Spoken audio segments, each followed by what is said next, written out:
সারা দেশের মতো ঠাকুরগাঁয়ের হরিপুরেও সরকারি প্রাথমিক বিদ্যালয়ের পঞ্চম শ্রেণীর বৃত্তি পরীক্ষায় কিন্ডারগার্টেন ও বেসরকারি শিক্ষা প্রতিষ্ঠানের শিক্ষার্থীদের অংশগ্রহণে নিষেধাজ্ঞা জারির প্রতিবাদে রাস্তায় নেমেছে শিক্ষক, অভিভাবক ও শিক্ষার্থীরা।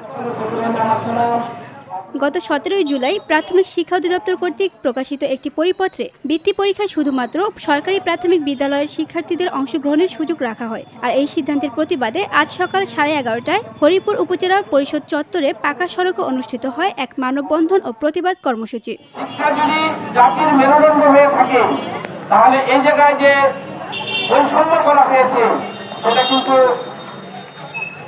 একটা দুঃখজনক এবং নেককারজনক একটি ঘটনার অবস্থান নিয়েছে। বাংলাদেশ কিন্ডারগার্টেন সোসাইটি হরিপুর উপজেলা শাখার আয়োজনে এই কর্মসূচিতে অংশ নেন উপজেলার 12টি কিন্ডারগার্টেনের শিক্ষক, ছাত্রছাত্রী, অভিভাবক এবং বিভিন্ন শিক্ষা অনুরাগীরা।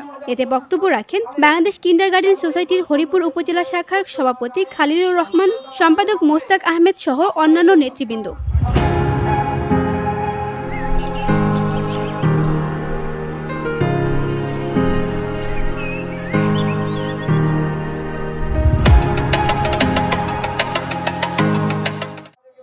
মানববন্ধন শেষে অংশগ্রহণকারীরা হরিপুর উপজেলা নির্বাহী কর্মকর্তা বিকাশ চন্দ্র বর্মন এবং উপজেলা প্রাথমিক শিক্ষা অফিসে একটি স্মারকলিপি প্রদান করেন।